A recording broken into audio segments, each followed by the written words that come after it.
Góða kvöldið, kæru bekkjarfélagar og vinir, og verið velkomin í fréttaþátt fæðingarorlof.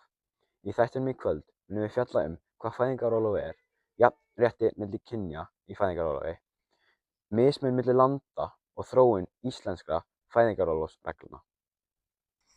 Hér höfum við Eygló Rún sem ætlar að kynna okkur aðeins fyrir fæðingarorlofi. Hvað er fæðingarorlof? Fæðingarorlof er þegar foreldrar taka frí frá vinnu síðustu mánuðina meðgöngu og rúma 12 mánuði eftir meðgöngu.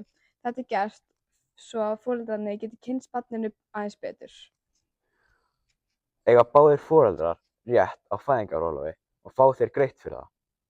Já, bæði foreldrar eiga rétt á fæðingarorlofi og fá þeir greitt 80% af laununum sínum. Eygló, hvernig hefur fæðingarorlofið breyst á seinustu 25 árum?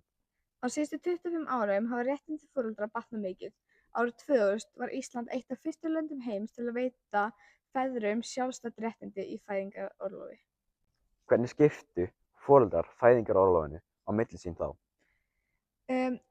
Þá voru það 3 mánuðir fyrir móðir, 3 fyrir föður og 3 sameiginlegir. Fyrst voru það aðeins 6 mánuðir, síðan 9 en í dag er það alls 12 mánuðir. Hver er helsta breytingin? En helsta breytingin er aukið jafnrétti á milli kynja. Jæja, hér höfum við nú Ellý og hún ætlar aðeins að segja okkur frá því hvernig fæðingarorlofsréttindin eru í öðrum löndum. Eru þau lík Íslandi? Í flestum Norðurlöndunum eru þau mjög lík, til dæmis Svíþjóð, Finnland, Danmörk og Noregur. Hvað einkennir þessi lönd? Þetta eru lýðræðisríki sem leggja mikla áherslu á jafnrétti, mannréttindi og hafa sterkt velferðarkerfi með aðgengi allra heilbrigðisþjónustu að menntun og félagslegum stuðningi. Jæja, hér höfum við Sigurð sem hefur frætt sig mjög mikið fæðingarorlof víðs vegar heiminn. Getur þú sagt mér, eru til vestræn lönd sem hafa ekki sömu réttindi á Ísland?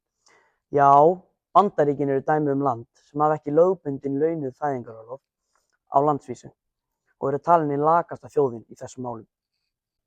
Eru einhver fleiri dæmi? Já, Þýskaland er einnig með annað kerfi þar sem greiðslur byggjast á fyrri tekjum og orlofið er oft lengra en greiðslurnar minni. Takk fyrir okkur!